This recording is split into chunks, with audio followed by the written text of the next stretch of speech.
G24 news కి స్వాగతం. Bulletin లో ముందుగా హెడ్లైన్స్ చూద్దాం.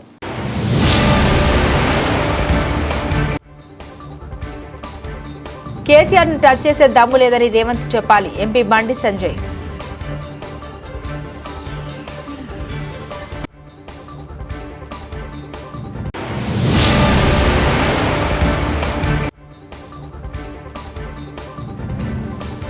అరవై మంది మహిళల్ని ఎమ్మెల్యేలుగా గెలిపించుకుంటాం రేవంత్.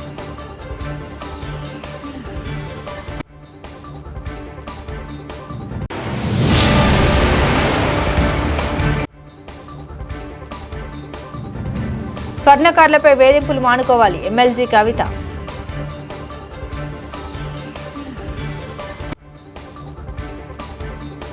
రాష్ట్రంలో ప్రతి తల్లి తన ఇంట్లో 2 మొక్కలు పెంచాలని సీఎం రేవంత్ రెడ్డి పిలుపునిచ్చారు. రాజేంద్ర నగర్ వర్సిటీలో వన మహోత్సవంలో పాల్గొని మాట్లాడారు. తల్లులు మొక్కలు నాటితే పిల్లల్ని చూసుకున్నట్లే జాగ్రత్తగా చూసుకుంటారని, పిల్లలు కూడా తమ తల్లుల పేరు మీదుగా మొక్కలు నాటి సంరక్షించాలన్నారు. వనం పెంచితేనే మనం క్షేమంగా ఉండగలమని, తెలంగాణ మొత్తం హరితవనం అవుతుందని సీఎం రేవంత్ రెడ్డి హితవు పలికారు. విద్యార్థులు అందరూ కూడా ఈరోజు ఈ కార్యక్రమాన్ని తీసుకొని ముందుకు వెళ్తున్నారు. అయితే నేను ప్రత్యేకంగా మా అక్కల్ని, మా చెల్లెళ్ళని నేను అడగదలుచుకున్నా.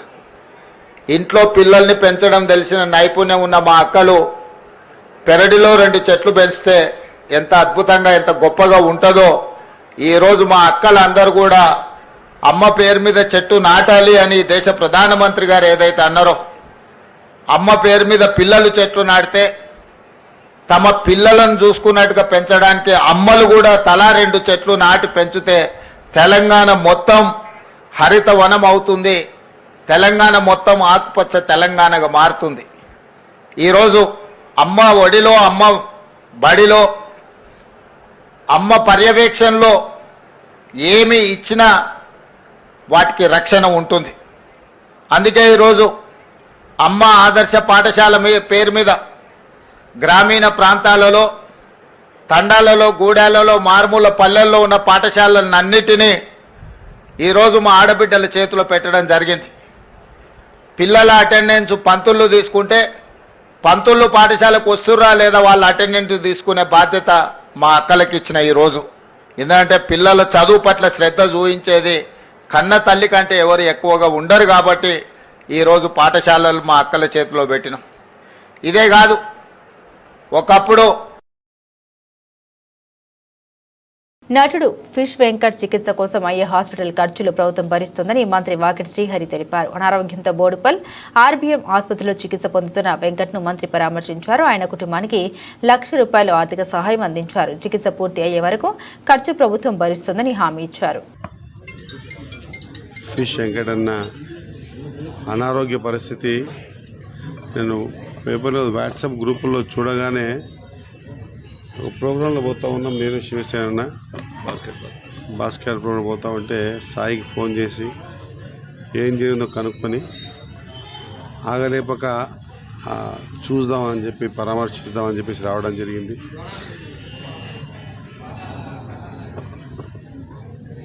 తన నటనతో తెలంగాణ మారుమూల యాస భాషను వెండి తెరకు పరిచయం చేయించిన వ్యక్తుల్లో 2-3 ఉంటే ఆ 2-3లో మన ఫిష్ వెంకటన ఒకడు.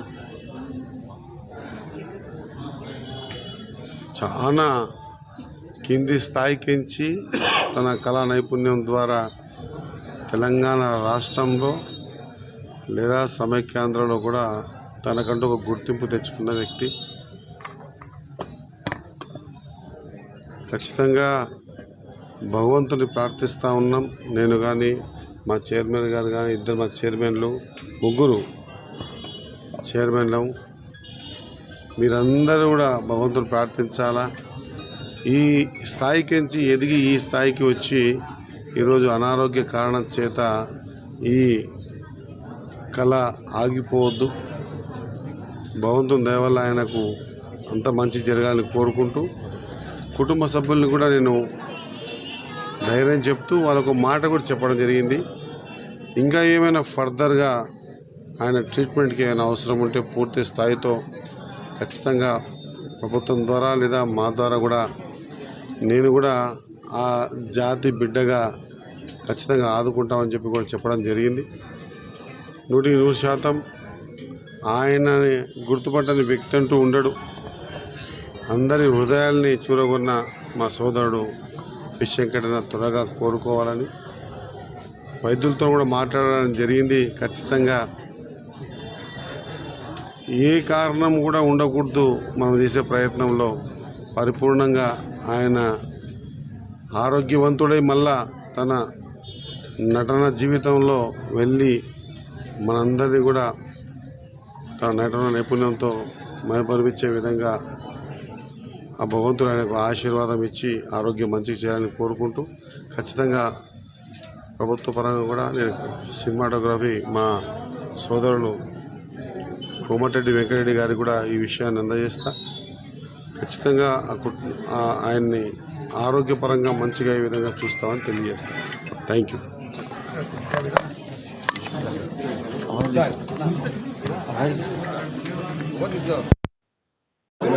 మంత్రి గారు లక్ష జాయిన్ చేశారు.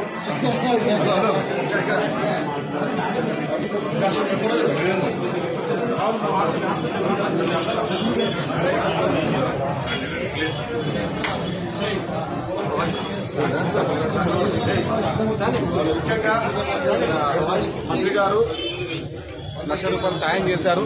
ఇది చాలా, ఎందుకంటే రాజకీయంగా కాకుండా వ్యక్తిగతంగా ఆయన శాలరీ నుంచి ₹1,00,000 ఫిష్ వెంకట గారికి ఇవ్వడం జరిగింది. ఎందుకంటే ప్రభుత్వ పరంగా పూర్తి సహాయ సహకారాలు ఉంటాయి. ఎక్కడ ఏ తోడ్పాటు కూడా, ఏ క్షణం కూడా ఇబ్బంది పడకుండా అన్ని పూర్తి సహకారం, అంటే ఒక్క నయా పైసా కూడా కుటుంబం పెట్టకుండా పూర్తి సహకారం ప్రభుత్వం చేపట్టింది. ఫిష్ వెంకట్ గారిని కాపాడుకోవడం ముఖ్యమంత్రి రేవంత్ రెడ్డి గారు, అదేవిధంగా మంత్రి శ్రీహరి గారు అందరూ సహకారంతో పూర్తి విధంగా కాపాడుకుంటారు. స్వర్ణకారుల ఆత్మహత్య ఘటన కలిచివేస్తున్నాయని ఎమ్మెల్సీ కవిత అన్నారు. కేసులకు భయపడి ఆత్మహత్యలు చేసుకోవద్దని కోరారు. ఆంధ్రప్రదేశ్, తెలంగాణలో దొంగ బంగారం కొన్నారంటూ స్వర్ణకారులు వేధిస్తున్న ఘటన చూస్తున్నాం. పోలీసులు దొంగల కంటే ముందు స్వర్ణకారుల వద్దకే వెళ్తున్నారు. 411 చట్టాన్ని సవరించాలి. స్వర్ణకారులకు రుణాలు ఇచ్చి కార్పొరేట్ సంస్థలతో పోటీ పడేలా ప్రభుత్వం చేయతనివ్వాలి అంటూ ఓ వీడియోను విడుదల చేశారు. ఈ మధ్య కాలంలో అనేకమైనటువంటి బాధాకరమైనటువంటి వార్తలు చూసిన నేపథ్యంలో మీ అందరితో నేను మాట్లాడాలనుకున్నాను. ప్రభుత్వం ముందు కొన్ని డిమాండ్స్ పెట్టాలనుకున్నాను. ప్రధానంగా స్వర్ణకార వృత్తిలో ఉన్నటువంటి అనేక మంది ఆత్మహత్యలకు సంబంధించినటువంటి అంశాలు ఈ మధ్య పత్రికలలో, టీవీ ఛానల్లో చూసి చాలా బాధపడుతూ వచ్చాము. వాస్తవానికి విశ్వకర్మలందరూ వారి చేతి వృత్తులన్నీ కూడా తెలంగాణకే కాదు యావత్ భారతదేశానికి ఊపిరిపోసినటువంటి వృత్తి పనులు ఇవన్నీ కూడా. అవన్నీ నెమ్మదిగా కార్పొరేట్ సంస్థలు వచ్చిన తర్వాత మరి మరుగున పడుతూ వచ్చినటువంటి విషయం మనందరం కూడా గమనిస్తున్నాము. కానీ మన భారతదేశంలో బంగారానికి ఉండేటటువంటి ప్రాధాన్యత, నగలకు ఉండేటటువంటి పవిత్రత, వీటితోని స్వర్ణకార వృత్తిలోకి కేవలం స్వర్ణకారులే కాకుండా గౌడ్స్ కావచ్చు, వైశ్యాస్ కావచ్చు, అనేకమైన ఇతరులు కూడా వచ్చి చాలా చోట్ల బంగారు షాపులు పెట్టుకోవడము, నగలకు సంబంధించిన వ్యాపారాలు చేయడాన్ని మనం చూస్తూ వస్తున్నాము.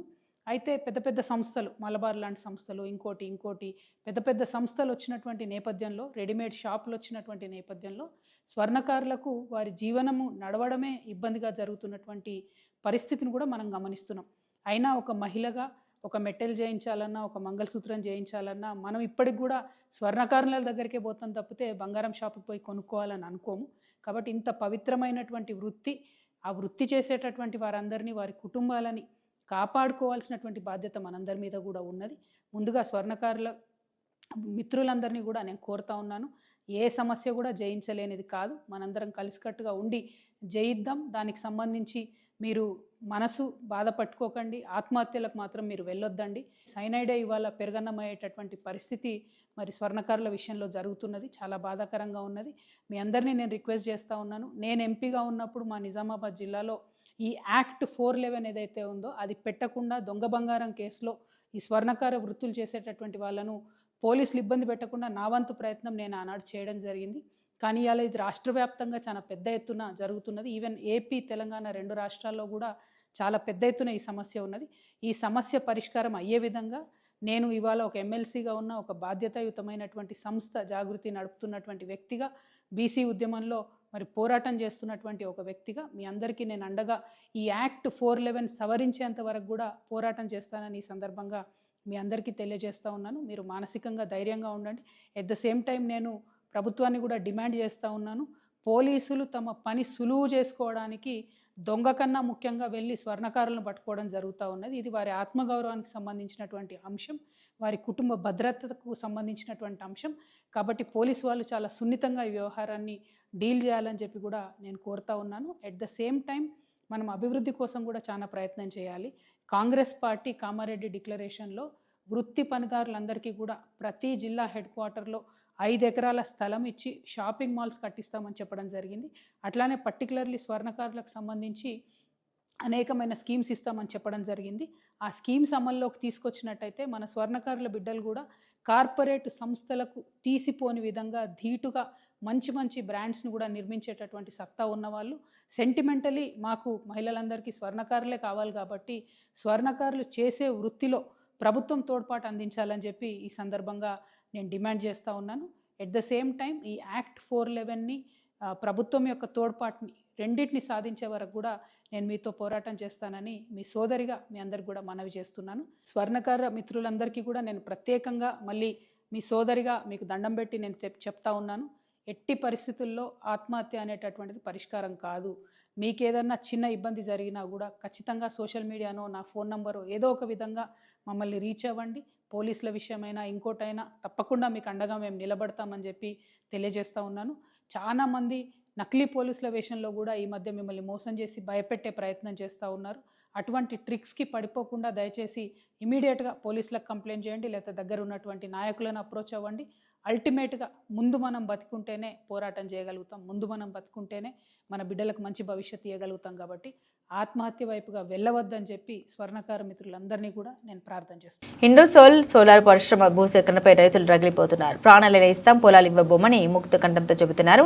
నెల్లూరు, కందుకూరు, కారేడు గ్రామంలో 4855 ఎకరాల సేకరణకు ప్రభుత్వం నోటిఫికేషన్ ఇవ్వగా 10 రోజులుగా రైతులు రగిలిపోతున్నారు. ఏటా 3 పంటలు, పచ్చని పొలాలు, సొంత ఇల్లు వదిలి ఎక్కడికి వెళ్లాలని ప్రశ్నిస్తున్నారు. బంజరు భూములను పరిశ్రమకు కేటాయించాలని ప్రభుత్వానికి సూచిస్తున్నారు.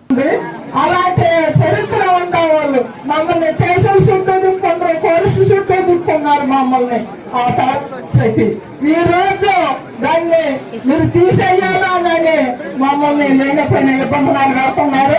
కానీ ఆ ఇబ్బందులకి మేము భయపడము. మా ప్రాణాలన్నా ఇస్తాం కానీ మా ఇల్లు స్థలాలు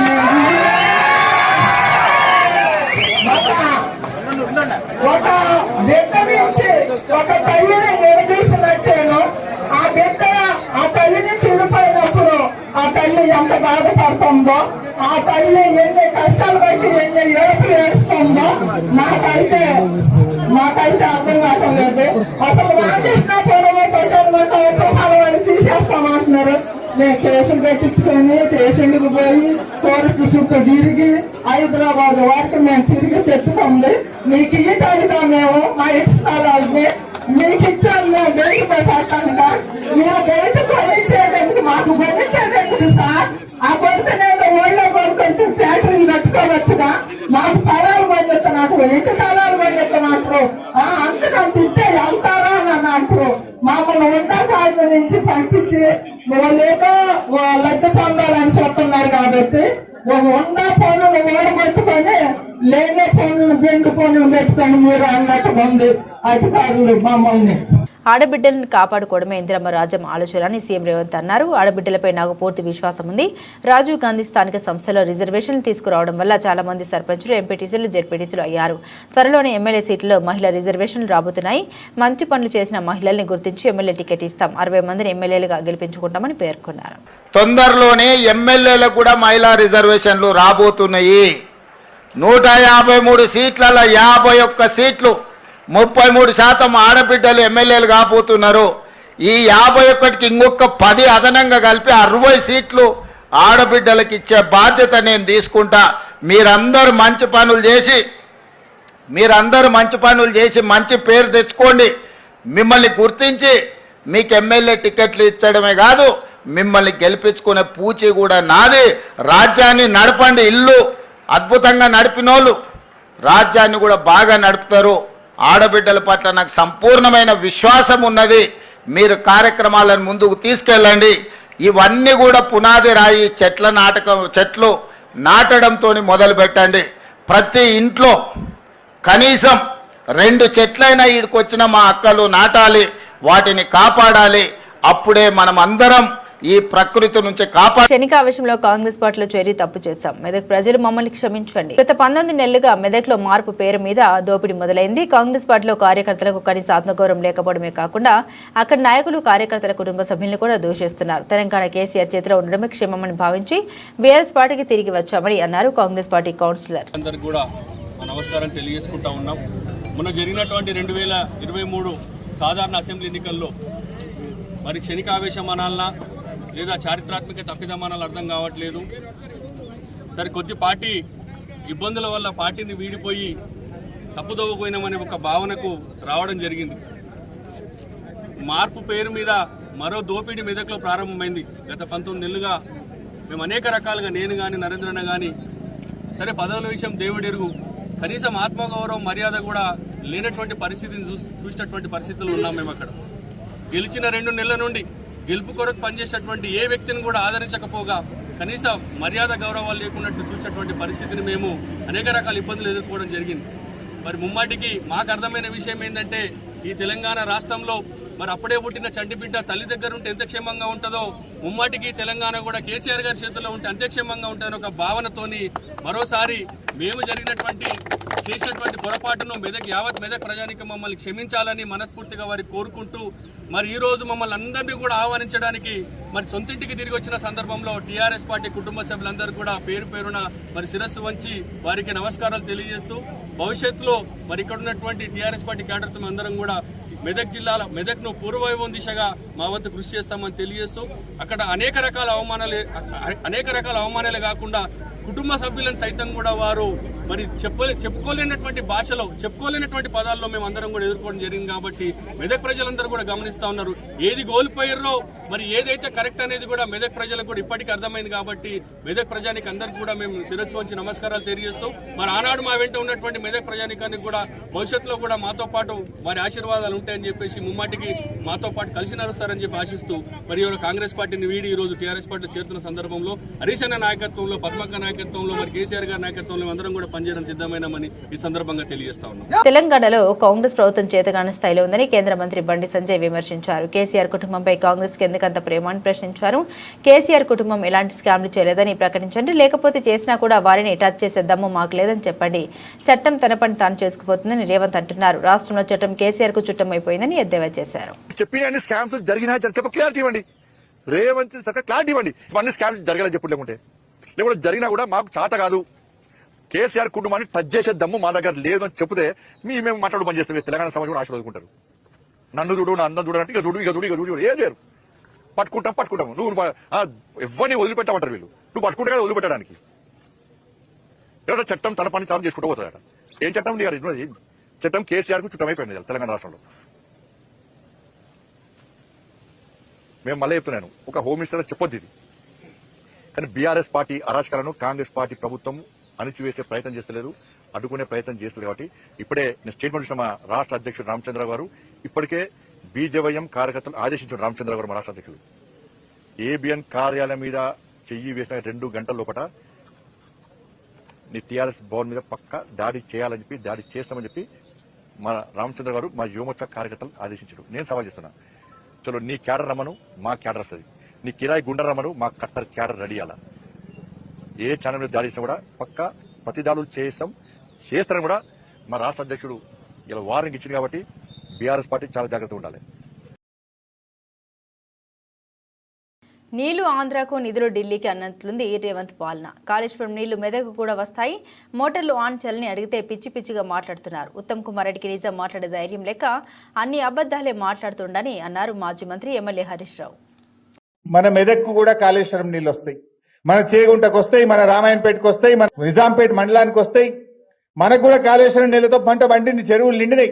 ఇవాళ నువ్వు మేడిగడ్డను 20 నెలలైనా రిపేర్ చేస్తలేవు. ఇలా కూలింది 2 పిల్లర్లు మాత్రమే, అవి కుంగినాయి గంతే. కానీ వీళ్ళ మెదడు మొత్తం కూలింది. నేనేం చెప్పినా, మేడిగడ్డ లేకపోయినా గోదావరి నదిలో నీళ్లు నడుస్తున్నాయి. కన్నెపల్లి పంప్ హౌస్ లో మోటార్లు ఒత్తుతే మా నిజాంపేట మండలంలో చెరువులు నింపొచ్చు, మా చేగుంటలో చెరువులు నింపొచ్చు, మా రామాయణపేటకు నీళ్లు తీసుకుపోవచ్చు. గా మోటార్లు వస్తావా అని మనం మాట్లాడితే ఆయన అంటాడు హరీష్ రావు అన్ని అబద్దాలే చెప్తుండు అన్నాడు. ఏది అబద్ధం ఉత్తమ్ కుమార్ రెడ్డి? ఏమనంటే ఒక స్టాండర్డ్ డైలాగ్స్, విషయం లేదు వాళ్ళ దగ్గర, నిజం మాట్లాడే ధైర్యం లేదు, విషయం పరిజ్ఞానం లేదు. కానీ ఓ స్టాండర్డ్ డైలాగ్ అన్ని అబద్ధాలే. నేను అడుగుతున్న ఉత్తమ్ కుమార్ రెడ్డి, ఏది అబద్ధాలు? శ్రీశైలంలో వరద వచ్చి 36 రోజులైంది, అబద్ధమా? నువ్వు కల్వకుర్తి మోటార్లు ఆన్ చేయలేదు అని నేను చెప్పిన ఈ విషయం అబద్ధమా? పోయిన సంవత్సరం తెలంగాణకు వాడుకోవాల్సిన నీళ్లు 65 టీఎంసీల నీళ్లను ఆంధ్రాకు చంద్రబాబు నాయుడుకి అప్పజెప్పి తెలంగాణలో పంటలు ఎండబెట్టింది, అబద్ధమా? ఇవాళ ఆంధ్రప్రదేశ్ ప్రభుత్వం అదే శ్రీశైలం నుంచి పోతిరెడ్డిపాడు గేట్లు ఎత్తి వాళ్ళేమో నీళ్లు తీసుకుపోతారు, నువ్వేమో కల్వకుర్తి మోటార్లు ఎత్తి తెలంగాణకు నీళ్లు ఇయ్యలేదని అనే మాట నేను చెప్పినా ఇది అబద్ధమా? ఇవాళ కన్నెపల్లిలో దాదాపు 1,00,000 క్యూసెక్కుల నీళ్లు గోదావరిలో ప్రవహిస్తున్నాయని చెప్పిన ఈ విషయం అబద్ధమా? ఏది అబద్ధం? పాలన చేతగాక, మోటార్లొత్తి నీళ్లు ఇయ్య చేతగాక ఇవాళ అబద్ధము అనే ఒక పిచ్చి మాటలు మాట్లాడుతూ ఉన్నారు. దమ్ముంటే బహిరంగ చర్చకు రా, ఏడ మాట్లాడదామో మాట్లాడదాం. 1,00,000 క్యూసెక్కులు గోదావరిలో వారేది నిజం కాదా? పోతిరెడ్డిపాడు గేట్లెత్తి ఆంధ్రోడు నీళ్లు తీసుకుపోయేది నిజం కాదా? ఇలా నువ్వు కల్వకుర్తి మోటార్లు ఎత్తక మా నాగర్ కర్నూలు జిల్లాను నువ్వు ఆగం చేస్తున్నది నిజం కాదా? ఆంధ్ర వాళ్ళు కృష్ణా నదిలో అధికంగా నీళ్లు తీసుకుపోతుంటే గుడ్లప్పగించుకొని చూసి తెలంగాణకు అన్యాయం చేసింది నిజం కాదా? ఇట్లా చెప్పుకుంటూ పోతే చాలా విషయాలు ఉన్నాయి. రేవంత్ పాలన ఎట్లుందంటే నీళ్లు ఆంధ్రాకు, నిధులు ఢిల్లీకి. గ్రామంలో రేవంత్ రెడ్డిని తిడుతున్న తిట్లు వింటే సిగ్గు శరం ఉన్నోడైతే ఈ పాటికి బకెట్ నీళ్లలో మునిగి ఆత్మహత్య చేసుకునేవాడన్నారు బీఆర్ఎస్ వర్కింగ్ ప్రెసిడెంట్ కేటీఆర్. రేవంత్ రెడ్డి గారు అదేదో 10% 15% కటింగ్ పెడతా, తల్లిదండ్రులను చూసుకోకపోతే అంటుండు, కోత పెడతా అంటుండు. మరి రేవంత్ రెడ్డికి ఏం కోత పెట్టాలన్నారు? రేవంత్ రెడ్డికి కోతలు సరిపోవు, కర్రు కాల్సి వాత పెట్టేటట్టు మీరు అందరూ ప్లాన్ చేసుకోవాలి. ఎందుకంటే ఇంతకంటే లేకి ముఖ్యమంత్రి ఇక్కడ మస్తు మందిని చూసినాం. మనం కూడా ఎన్టీ రామారావు గారిని చూసినాం, చంద్రబాబు నాయుడు గారిని చూసినాం, రాజశేఖర రెడ్డి గారిని చూసినాం, రోషయ్య గారిని చూసినాం, కేసీఆర్ గారిని చూసినాం. ముఖ్యమంత్రి అంటే ఈ మధ్యలో కిరణ్ కుమార్ రెడ్డి ఉండే కానీ లెక్కలో లేడు ఆయన, పెద్ద ఆయన ఆఖరి కిరణం కాబట్టి లెక్క పెడతలేము.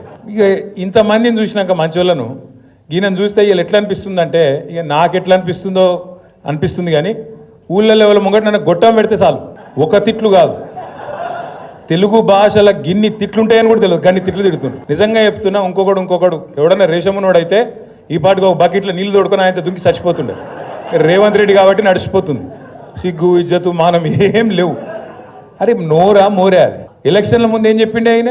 మీ ఉరుకుర్రి 2 లక్షల రుణం తెచ్చుకోండి, నేను చెప్తానే ఉన్నా, వస్తూనే ఉన్నా, 9వ తారీఖు సంతకం అన్నాడు. మళ్ళీ ఇప్పటి వరకు 50,000 కోట్ల రుణమాఫీ అని ఇప్పటిదాకా రైతుల ఖాతాల్లో 12-13 వేల కోట్లు కూడా దాటలు వేసింది. కానీ అయిపోయిందని చెప్పి ఇలా ఉదరగొట్టే ఉపన్యాసాలు.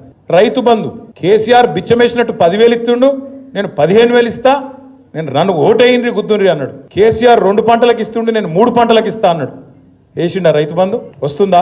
ఇలా సిగ్గు లేకుండా 2 సార్లు ఎగ్గొట్టి మొన్న అది కూడా మళ్ళీ అరకొరగానే వేసి 15,000 అని చెప్పి 12,000 ఇచ్చి దానికోసం అట సంబరాలు చేసుకోండి, ఇక మొత్తం దేశమంతా ఉరికురికి సంబరాలు చేసుకోండి అని చెప్పి రైతు వేదికల కాడ సంబరాలు చేసుకోమని చెప్తా ఉన్నాడు.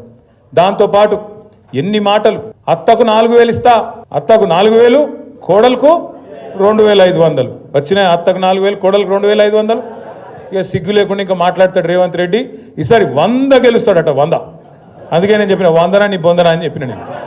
నిజంగా కూడా ఇప్పుడు మరి ఆయనకు నాకు ఇట్లా మాట్లాడేది ఇష్టం ఉండదు నిజానికి, కానీ ఆయనకు ఆయన భాషనే అర్థమవుతుంది. ఎవడన్నా ముఖ్యమంత్రి ప్రపంచంలో, మొత్తం ప్రపంచంలో ఎక్కడన్నా ఏం చేస్తారు? ఆయన కోసుక తింటారా అంటాడు? ఎవడన్నా అంటాడా? అసలు ఎవడన్నా కూర్చున్నాడు?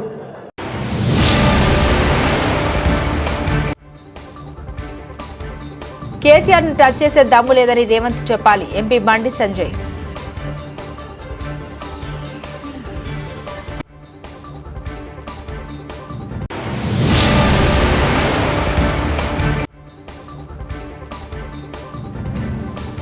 అరవై మంది మహిళల్ని ఎమ్మెల్యేలుగా గెలిపించుకుంటాం రేవంత్.